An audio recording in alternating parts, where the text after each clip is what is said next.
তো তারপর আসলে হচ্ছে আপনার ছেলের নামে আসলে যে সিটি কর্পোরেশন যে উদ্যোগটা নিল, সেই জায়গা থেকে আসলে আপনি কি বলবেন? ধন্যবাদ। আসলে আপনারা সবাই অবগত আছেন যে ফারহান ফায়াজ, ওর পুরা নাম মোহাম্মদ ফারহানুল ইসলাম ভূঁইয়া।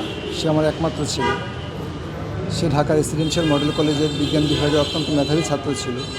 এই বৈষম্য বিরোধী ছাত্র আন্দোলনে আমি যা হারিয়েছি তা অমূল্য সম্পদ। আমি এই লস কোনোভাবেই রিকভারি হওয়ার নয়।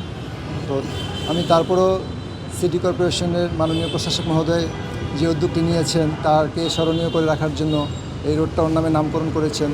আমি সিটি কর্পোরেশনের প্রশাসক মহোদয় প্লাস সর্বস্তরের কর্মকর্তা, ইভেন আপনার মন্ত্রণালয়ের যারা আছেন, অন্তর্বর্তীকালীন সরকারে যারা আছেন, সবাইকে আমি ধন্যবাদ জানাচ্ছি আমার ছেলেকে স্মরণীয় করে রাখার জন্য। আর পাশাপাশি আমি চাইব যারা এই আন্দোলনে এই দেশটাকে বৈষম্য বা ফেসিবাদ মুক্ত করেছে তাদের সবাইকে যেন পর্যায়ক্রমিকভাবে স্মরণীয় করে রাখা হয়।